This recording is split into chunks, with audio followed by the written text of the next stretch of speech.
kami tampilkan narasumber kedua yaitu Ibu Luputut Budi Maitrani, SPAM. Ya, beliau adalah apoteker yang biasa dipanggil Ibu Maitri ya, bagian produksi. Beliau salah satu apoteker terbaik bagian produksi di PT Karya Power Stockcare. Ya, selain bertugas sebagai apoteker utama, beliau juga bertugas sebagai penanggung jawab Kepala Bagian Pemastian Mutu untuk Pabrik 2 IoT, Industri Obat Tradisional dan Pasar. Ya, pada webinar hari ini, beliau menjelaskan tentang ramuan herbal untuk penyakit dalam. Ya, sungguh pengalamannya sangat banyak sekali, juga malah mau melintang di beberapa tempat ya. Baiklah, Ibu Apoteker Metri, untuk waktu dan kesempatan kami persilakan.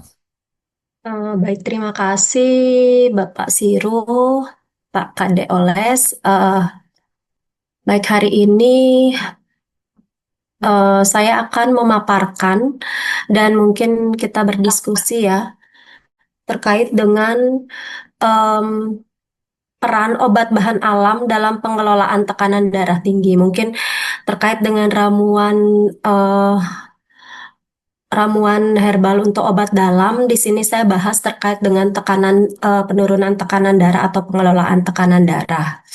Nah, baik, kembali saya memaparkan, mungkin di webinar sebelumnya juga membahas tentang eh, obat bahan alam, di mana obat bahan alam kita tahu sendiri klasifikasinya itu ada tiga ya, jadi jamu, obat herbal terstandar, dan fitofarmaka. Jadi ketika berbicara tentang obat bahan alam, eh, obat yang tergolong ke dalam jamu itu kita bisa pikirkan bahwa obat ini adalah em, obat bahan alam yang memang diklaim secara turun-temurun seperti itu ya. Jadi menggunakan data klaim empiris, jadi sudah digunakan dari generasi ke generasi. Kemudian untuk obat herbal terstandar di sini obat bahan alam yang sudah bahan bakunya sudah terstandarisasi dengan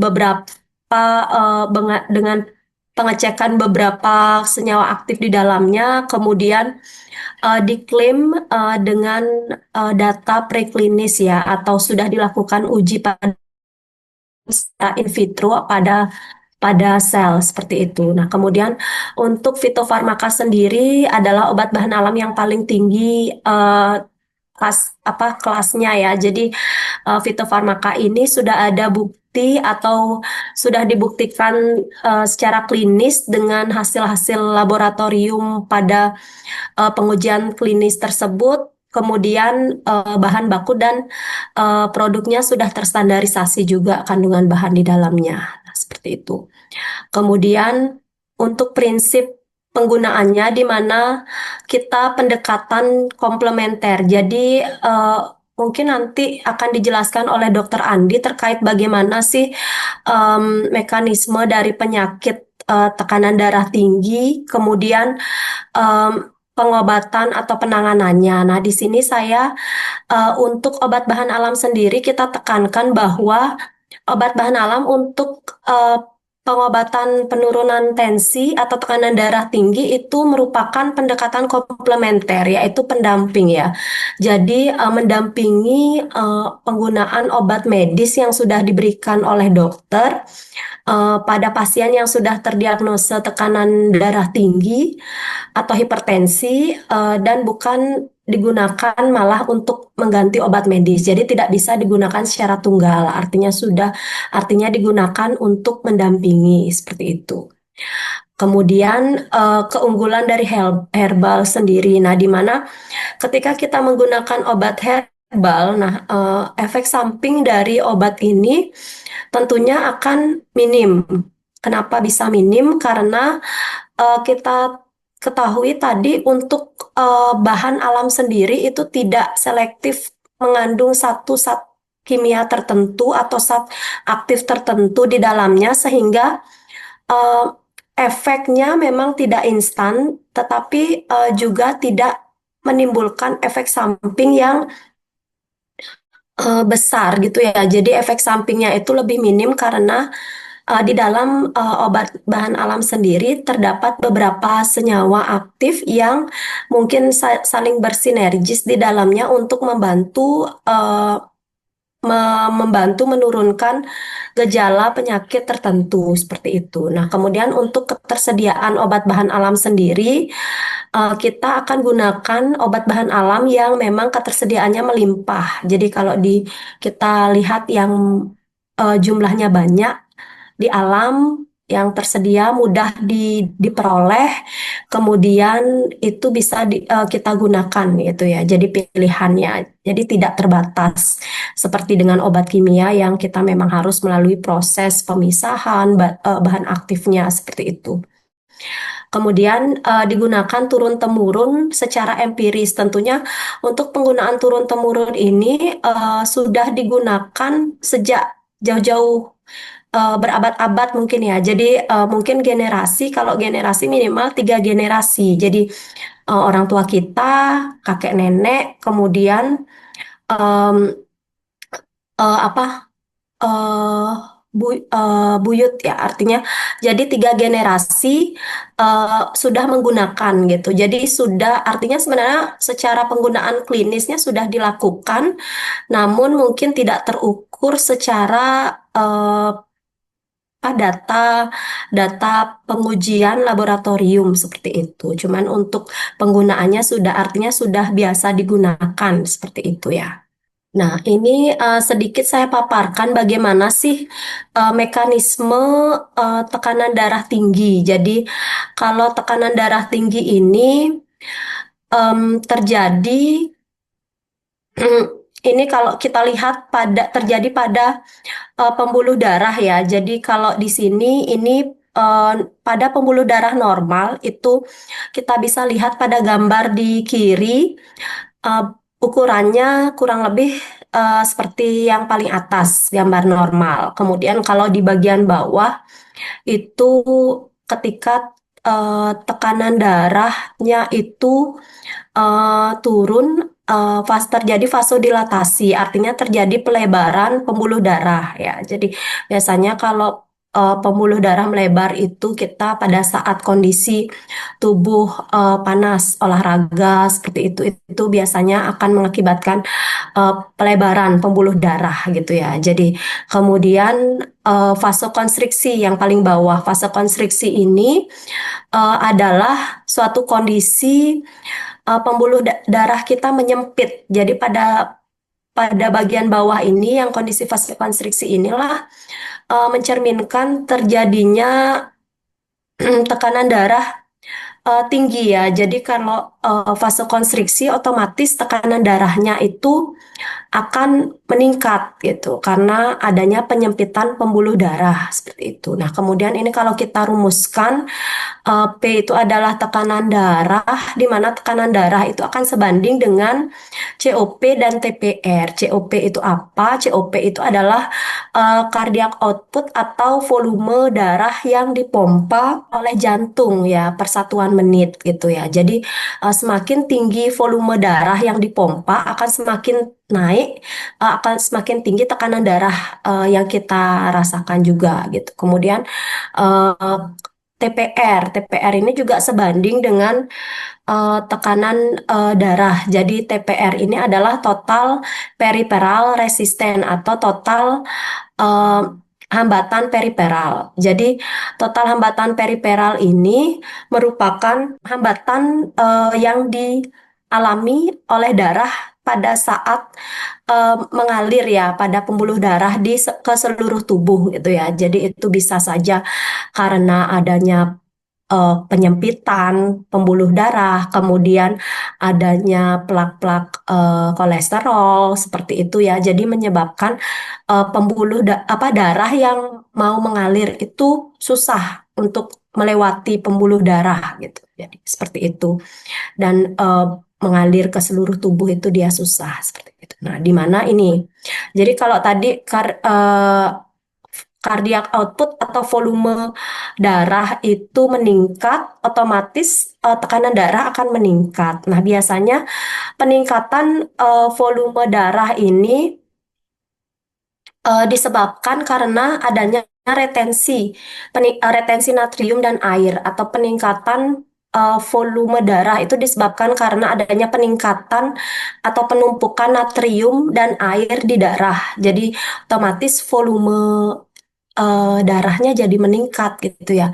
Nah, ini biasanya disebabkan karena eh, adanya asupan garam atau natrium yang berlebih. Jadi biasanya pada pasien yang eh, memiliki tekanan darah tinggi, kita tidak sarankan untuk mengkonsumsi makanan yang asin-asin ya, karena asupan garamnya tinggi. Ini bisa nanti malah meningkatkan ini tadi natrium dan air di darah sehingga menyebabkan peningkatan tekanan darah kembali gitu ya.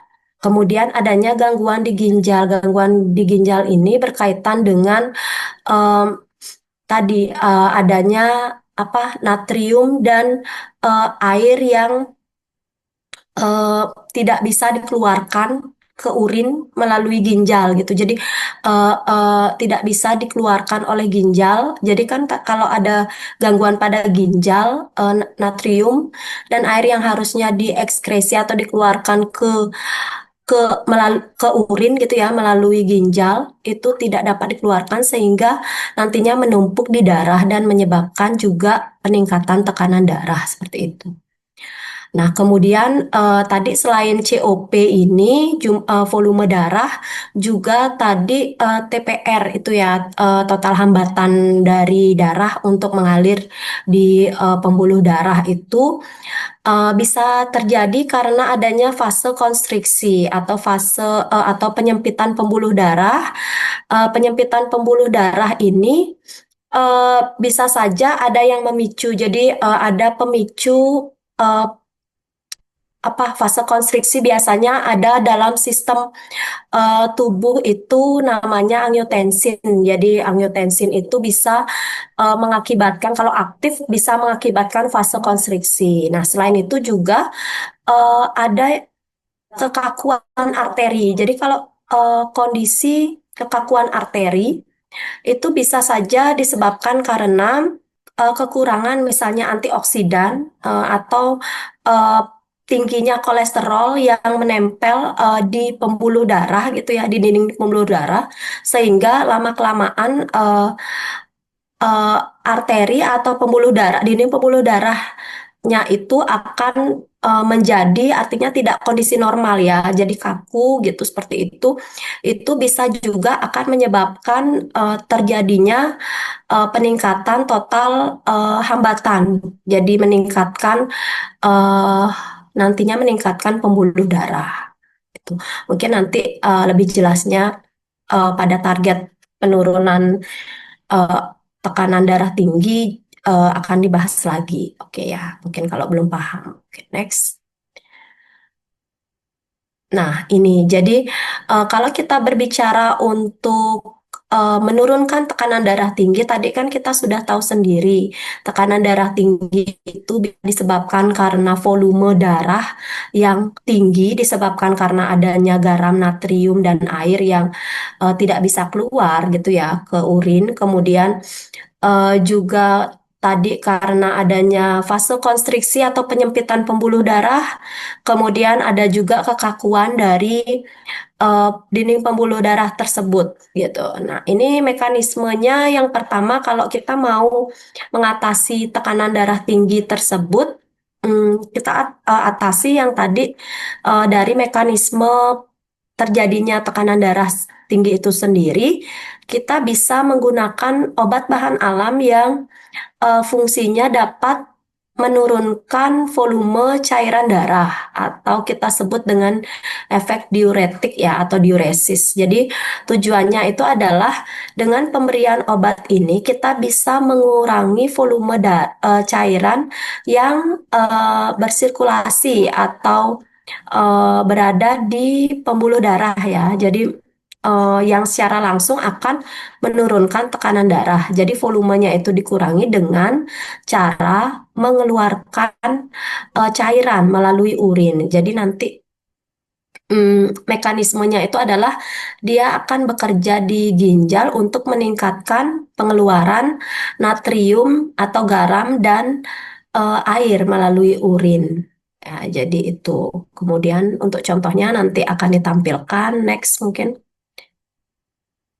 Nah, itu yang tadi yang pertama. Kemudian yang kedua, kita bisa lakukan ini ya, apa namanya, em, untuk mekanisme bahan alam yang kedua yaitu dengan efek vasodilator. Jadi tadi kan eh, terjadi vasokonstriksi atau penyempitan pembuluh darah. Nah, kalau kondisi seperti itu, kita akan menggunakan obat yang memiliki efek vasodilator atau memperlebar pembuluh darah. Nah, tujuannya yaitu eh, dengan melebarkan pembuluh darah, kemudian akan mengurangi hambatan atau total perifer dari resisten ya. Jadi total hambatan dari perifer gitu. Sehingga tekanan darah itu bisa menurun. Nah, kemudian mekanisme bahan alam sendiri itu kalau tadi bisa vasodilatasi langsung, bisa saja dia memperlebar langsung, eh, bisa juga merelaksasi otot polos pada dinding pembuluh darah itu. Jadi dinding pembuluh darah yang tadi, yang misalnya dia itu kaku gitu ya, itu dibuat agar lebih rileks. Jadi dia tidak kaku lagi gitu.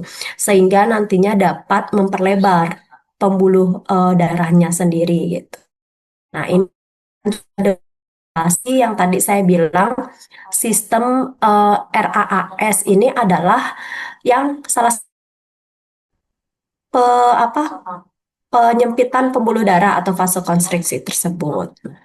Nah, eh, kondisi normal pembuluh darah, kemudian yang di tengah vasodilatasi sama dengan tadi ya vasokonstriksi. Oke, next. Nah, yang ketiga itu mekanisme target penurunan tekanan darah tinggi oleh bahan alam itu dengan cara proteksi vaskuler, efek antioksidan dan antiinflamasi, di mana tujuannya adalah untuk melindungi ini ya kesehatan dan elastisitas dari dinding pembuluh darah endotel itu dari kerusakan oksidatif yang merupakan salah satu faktor penyebab kekakuan arteri pada hipertensi. Jadi dia itu lebih ke treatment sebenarnya. Jadi treatment dari pembuluh darah, dinding pembuluh darah ini dibuat agar tidak kaku dan elastisitasnya itu ditingkatkan seperti itu. Nah, kemudian mekanismenya itu bisa dengan senyawa antioksidan seperti flavonoid dan polifenol. Biasanya kita bisa pakai juga sebenarnya kayak yang webinar sebelumnya kita bahas tentang jahe merah, kemudian mahkota dewa itu ya. Jadi itu lebih ke pemeliharaan pencegahan. Kemudian menetralisir radikal bebas, menjaga fungsi endotel normal dan mengurangi peradangan kronis.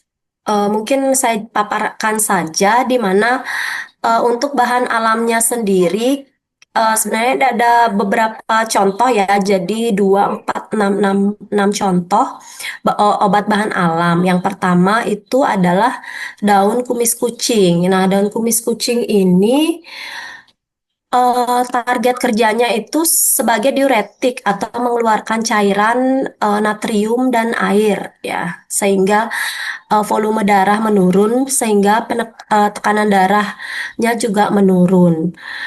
Nah, senyawa aktif dari daun kumis kucing ini kita ketahui yaitu adanya senyawa fenolik yaitu sinensetin yang mempunyai efek diuretik ini dan dia kaya akan kalium. Jadi pada saat pengeluaran natrium dan air, kalium ini juga di dalam tubuh itu kan akan keluar juga, di mana dapat menyebabkan kita kekurangan kalium atau elektrolit ya.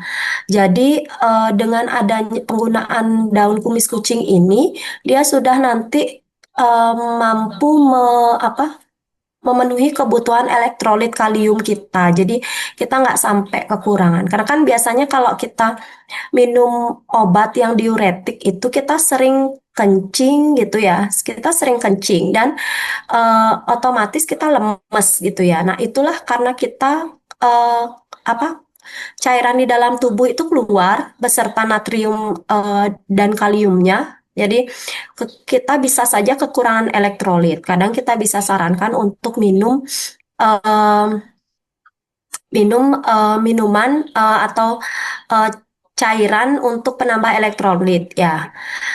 Seperti itu. Kemudian itu untuk daun kumis kucing. Kemudian untuk daun alpukat. Jadi daun alpukat sama dia memiliki efek diuretik, cuman lebih ringan daripada efek pada kumis kucing. Dan dia juga punya efek vasodilator atau memperlebar pembuluh darah secara langsung gitu ya. Kemudian senyawa aktifnya itu atau kandungannya ada flavonoid quercetin di dalamnya dan asam fenolat gitu ya. Kemudian sebenarnya daun alpukat ini mekanismenya adalah dia merelaksasi otot polos pada pembuluh darah. Jadi tadi itu pembuluh darah yang kaku direlaksasi sehingga nantinya dia akan menjadi melebar gitu ya. Jadi tidak vasokonstriksi atau tidak menyempit gitu. Jadi terjadi pelebaran seperti itu. Kemudian untuk daun salam, contoh lain daun salam itu punya eh, aktivitas vasodilator juga.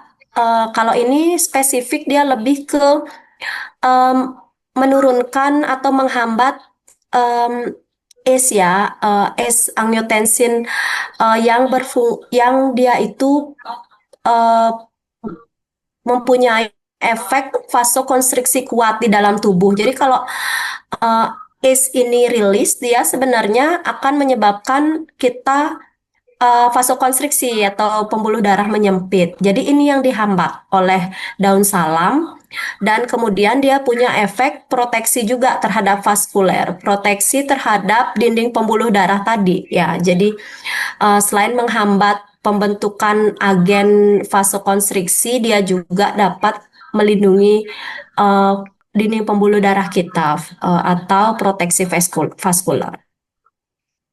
Nah, kemudian sebenarnya ada lagi untuk bawang putih punya juga efek vasodilator dan seledri. Kalau seledri sudah banyak juga digunakan itu karena kandungan dari seledri yaitu phthalate dan senyawa flavonoid gitu ya. Kemudian ada juga teh bunga sepatu.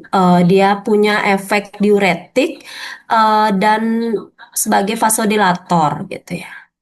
Untuk ramuan herbal untuk hipertensi, jadi berdasarkan studi dari beberapa literatur atau dari usada-usada yang sudah digunakan ya dari secara turun-temurun, itu ada beberapa ramuan yang bisa digunakan yaitu eh, dengan menggunakan daun kumis kucing. Daun kumis kucing ini untuk mekanismenya diuretik tadi sudah disebutkan, kemudian bisa digunakan sebanyak 5 sampai 7 lembar. Nah, di sini sebenarnya untuk uh, pemilihan dosis obat daunnya ini kita berdasarkan pengalaman ya. Jadi pengalaman sebelumnya itu kita pakai rujukan gitu. Jadi tentunya sudah pernah digunakan gitu 5 sampai 7 lembar, kemudian dipilih daun yang sedikit tua, kemudian dicuci bersih. Nah, kemudian ada daun alpukat juga bisa digunakan daun alpukat yang memang dia punya efek diuretik dan vasodilator sebanyak 3 lembar. Ini daun alpukat ini kan biasanya ukurannya besar-besar ya. Kita pakai 3 lembar aja cukup. Dipilih daun yang tidak terlalu muda dan tidak terlalu tua. Nah, biasanya daun dengan ukuran dengan kematangan sedang ya. Biasanya itu tidak terlalu tua dan tidak terlalu muda. Kandungan bioaktif di dalamnya itu lebih tinggi gitu. Kemudian ada daun seledri juga. Itu kalau daun seledri cukup 2 tangkai besar beserta tangkainya dicuci bersih. Jadi semua bagian daun seledri itu bisa digunakan karena dia itu mengandung tadi ya phthalate itu di seluruh bagian tanamannya. Jadi di seluruh bagian daun, batang itu juga terkandung. Jadi bisa semua dipakai kalau daun seledri. Nah, kemudian daun salam bisa dipakai 3 lembar. Itu daun yang sehat, dicuci hingga bersih gitu. Kemudian untuk cara pembuatan, kalau ini kan kita pakai yang namanya bahan basah ya atau bahan segar. Eh, nah, cuci semua bahan daun segar, daun kumis kucing dan daun alpukat itu cukup disobek-sobek, kemudian potong tangkai dan daun seledri menjadi bagian kecil, kemudian air dididihkan ya di 300 mili itu kurang lebih 1 gelas air mencapai suhu 90 sampai 100. Jadi airnya dulu dididihkan baru nanti daun segarnya dimasukkan. Kemudian eh, dituangkan air didih ke dalam em, bahan segar tadi. Jadi airnya yang dituang ya seperti kita menyeduh teh. Cuman ini pakai bahan segar, kemudian tutup dulu beberapa lama, yaitu kurang lebih 15 sampai 20 menit ya.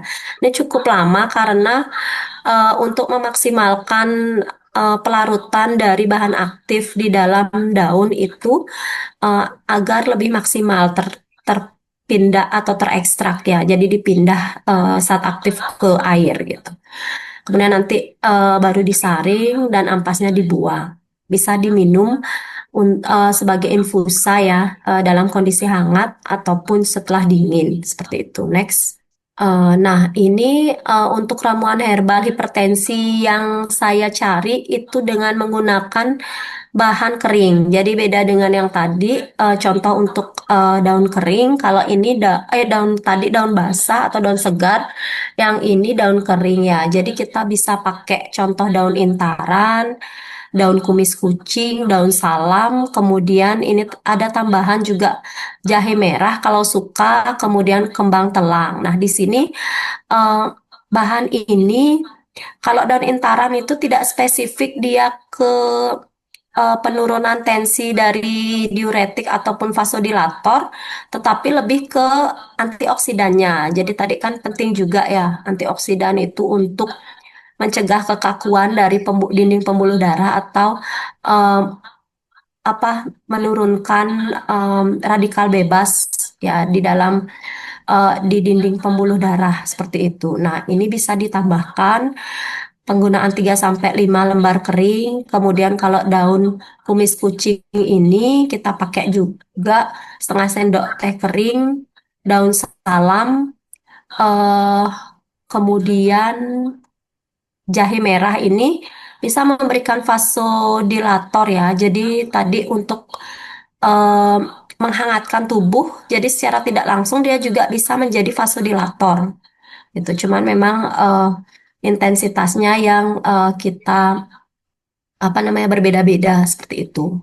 Nah, kemudian untuk kembang telang juga ini kita tambahkan dia punya efek diuretik ringan juga. Nah, ini contoh ya. Jadi contoh ramuan herbal untuk hipertensi menggunakan bahan kering. Nah, ini pun pemilihannya itu berdasarkan studi eh, literatur dari usada-usada yang sudah yang pernah digunakan oleh eh, masyarakat sebelumnya seperti itu.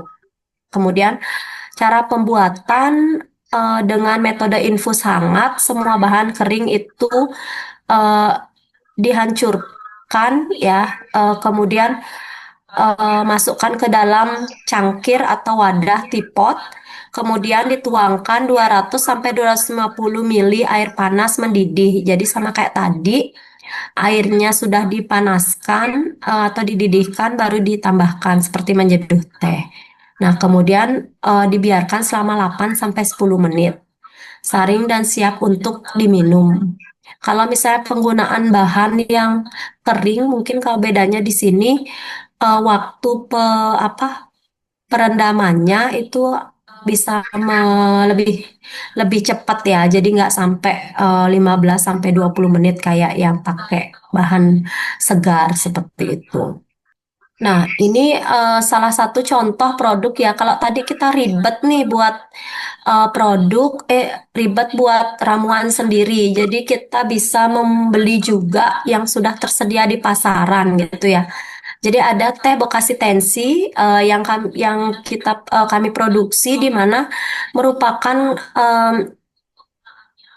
gabungan dari beberapa bahan yang mempunyai efek diuretik dan vasodilator gitu ya. Jadi kita pakai 50% daun alpukat kering, kemudian 20% daun salam kering, 20% daun kumis kucing kering. Nah, di sini campuran ini kita sudah buat untuk skala produksi ya. Jadi proses produksi tentunya dilakukan pengawasan mutu juga. Kemudian di sini memanfaatkan sinergi dari tiga mekanisme eh, tiga mekanisme bahan ini. Jadi sudah digabung dan satu kantong diseduh dalam segelas air panas selama 10 menit lalu diminum. Nah, jadi gampang sekali ya. Ini sudah dibuat dalam kantong teh sehingga tinggal diseduh saja, tidak perlu disaring gitu ya. Nah, kemudian diminum 2 kali sehari, pagi dan sore. Manfaatnya adalah secara tradisional membantu meringankan gejala tekanan darah tinggi yang ringan. Jadi ini warningnya adalah untuk pasien yang sudah ditetapkan oleh dokter sebagai pasien tekanan darah tinggi atau hipertensi.